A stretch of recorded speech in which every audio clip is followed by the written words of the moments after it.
La main qui donne est définitivement celle qui ordonne. Je répète, la main qui donne est définitivement celle qui ordonne. Quand on ne produit pas ce que l'on consomme et qu'on ne consomme pas ce que l'on produit, nous ne sommes pas des hommes libres.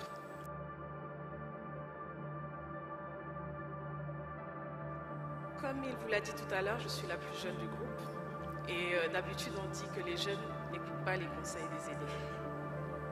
Malheureusement, je ne suis pas l'exception qui confirme la règle.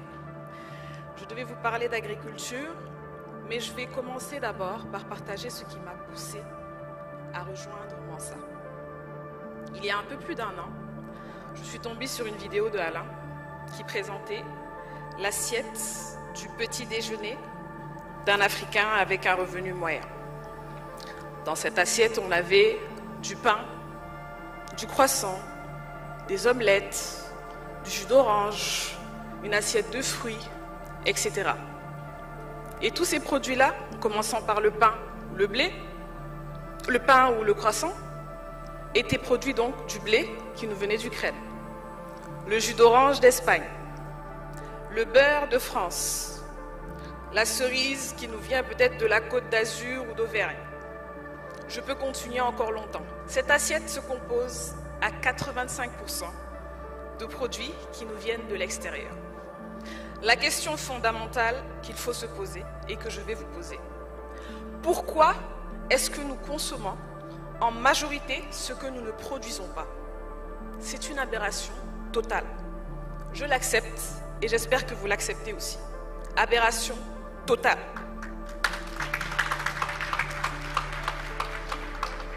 Quand on ne produit pas ce que l'on consomme et qu'on ne consomme pas ce que l'on produit, nous ne sommes pas des hommes libres.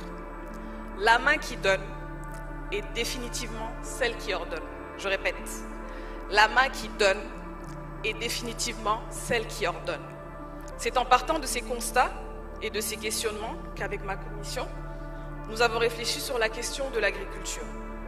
Et nous nous sommes demandé comment est-ce qu'on en est arrivé là finalement. Parce que nous n'arrivons toujours pas à exploiter nos 600 millions d'hectares de terres arables. Une abondance en eau, mais toujours une dépendance en poissons ou en produits halieutiques. Que malgré nos 3500 heures d'ensoleillement annuel, nous sommes donc bénis des dieux, mais nous ne parvenons pas à atteindre la souveraineté alimentaire. Et par la même occasion, notre sécurité sanitaire. Que savons-nous réellement de ce que nous consommons? Rien du tout. Je pense aux tonnes de riz, de poissons, de lait avariés que l'on consomme parce que nous ne les produisons pas. Finalement, l'aliment sain, c'est l'aliment de proximité. Comment un continent comme le nôtre, avec un pays qui à lui seul a le potentiel de nourrir environ 2 milliards de personnes, peine à atteindre l'autosuffisance alimentaire? Aucun, je dis bien aucun, grand pays développé n'importe ce qu'il consomme. Comment des pays comme l'Inde, qui à lui seul porte la démographie de la population de l'Afrique entière, ou encore le Brésil, qui était au même stade de certains pays de l'Afrique il y a moins de 30 ans, est aujourd'hui la 4e grande puissance agricole du monde, et sont tous autosuffisants de nos jours en produits alimentaires de base. C'est en partant de ces questionnements, de ces constats, que nous avons analysé des causes de ces dernières et que nous avons travaillé sur des pistes de solutions. Je ne vous en soumettrai que quelques-unes. Je vais être celle qui va respecter le plus mon timing.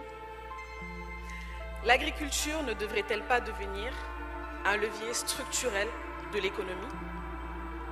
Rien n'est possible ou ne le sera sans l'entrepreneuriat agricole. Et c'est ce que je prône tous les jours sur les réseaux sociaux. Je pars du principe que je suis jeune et je suis la voix des jeunes et donc je m'adresse à eux là où ils sont pour prôner ce dont je parle aujourd'hui qui est l'entrepreneuriat agricole. Est-ce que vous saviez que les jeunes sont prêts à payer entre 5 et 7 millions de francs CFA pour quitter le pays, parfois clandestinement, pour une vie meilleure et se noyer malheureusement dans les abîmes de la Méditerranée, alors qu'avec ces 5 millions et un appui conséquent du gouvernement, un projet agricole de même pas 1 hectare peut être mis en place et générer le double ou le triple en même pas 2 ou 3 campagnes?